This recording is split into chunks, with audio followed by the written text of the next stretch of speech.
பேரறிஞர் அண்ணா அவர்கள் 1967 தமிழகத்திலே முதலமைச்சராக பதவியேற்று 2 ஆண்டு காலத்துக்கு மறைந்துவிட்டார்கள்.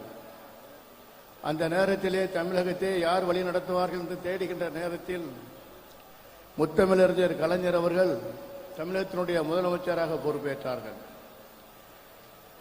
ஒரு பேரறிஞர் அண்ணா அவர்கள் திராவிட முன்னேற்ற கழகம் என்று ஒரு விதையை விதைத்ததை 69க்கு பிறகு தமிழகத்தினுடைய முதலமைச்சராக பொறுப்பேற்ற பிறகு அந்த விதை பெரிய ஆலமரமாக திராவிட முன்னேற்ற கழகத்தினுடைய 25 ஆண்டுகள் முத்தமிழறிஞர் கலைஞர் அவர்களாலே கொண்டாடப்பட்டது. அது மட்டுமில்லாமல் 50வது ஆண்டு விழாவும் முத்தமிழறிஞர் கலைஞர் உரைத்த அந்த 50வது விழாவும் கொண்டாடப்பட்டது. இன்றைய தினத்திலே 75வது பவள விழாவை தமிழகத்தினுடைய முதல்வர் தளபதி அவர்களுடைய தலைமையிலே சிறப்பாக நடந்து கொண்டிருக்கிறது. அதிலும் அனைத்து கூட்டணியும் வரவைத்து தோழமையும் வரவைத்து இந்த விழாவிலே பங்கு பெறுவதிலே நான் பெரும் மகிழ்ச்சி அடைகின்றேன். 1969 பிறகு உருவாக்கப்பட்ட அந்த விதை திராவிட முன்னேற்ற கழகம் விதை 75 ஆண்டுகள் இந்தியாவிலே எந்த மாநிலமும் இதே போல ஒரு அரசியல் இயக்கம் இருந்ததில்லை.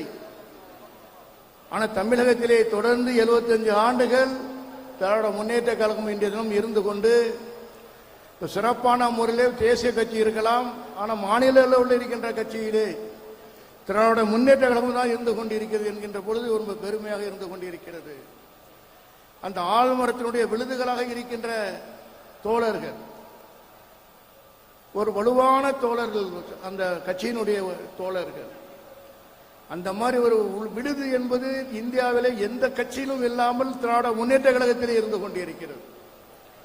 இப்படிப்பட்ட கட்சி இன்றைய தினம் சிறப்பான ஒரு ஆட்சியை முத்தமிழறிஞர் எப்படி பெண்களுக்கு பல திட்டங்களை அறிவித்தார்களோ அதே போல இன்றைய தினம் பெண்களுக்கு பல திட்டங்களை அறிவித்து இந்த திட்டம் தான் மற்ற மாநிலத்தில் நடக்கின்ற தேர்தல் பிரச்சாரத்திலே அறிவித்துக் கொண்டிருக்கிறார்கள்.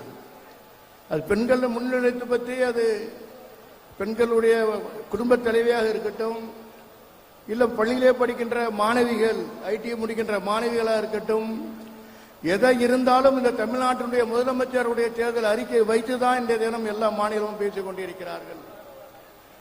அதுபோல் பெருந்தலைவர் காமராஜருடைய இருக்கின்ற பொழுது அருமை முத்தறிஞர் கலைஞர்களுடைய அவர் கிண்டியிலே அடக்கம் செய்தார்கள், கொட்டும் மலையிலே அடக்கம் செய்தார்கள்.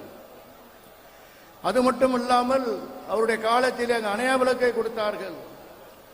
அது மட்டும் இல்லை, அங்கே அவர்களுடைய கல்வி பிறந்தலை காமராஜர் பிறந்தலை கல்வி வளர்ச்சி தினமாக அறிவித்தார்கள்.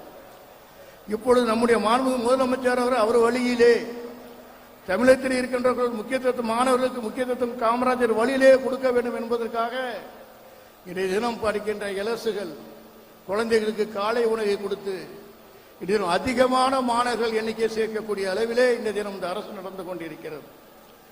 போன முறை நாங்கள் அவருக்கு ஆதரவு கொடுத்த காரணத்தினாலே எனக்கு பண வாரியத்தினுடைய தலைவர் பொறுப்பை கொடுத்து அழகு பார்த்தார்கள் தலைவர் அவர்கள். அதற்காக முத்தமிழறிஞர் கலைஞருடைய 100வது பிறந்த நாளை முன்னிட்டு தமிழ்நாடு முழுவதும் 17 மாவட்டங்களில் இருக்கின்ற 17 மாவட்டத்தில் இருக்கின்ற கடற்கரை ஓரங்களிலே 1 கோடி பனை விதைகளை நட்டு உலக சாதனை படைக்கின்ற அளவுக்கு என்னுடைய தலைவர் வாழ்த்துக்கள் சொன்னார்கள். அதேபோல நாங்கள் அவர்களுடைய பனை தொழிலாளர்கள் மூலமாக இன்றைய தினம் அதிகமான பயனாளிகளுக்கு உதவி செய்து கொண்டிருக்கின்றோம். அவர்களுக்கும்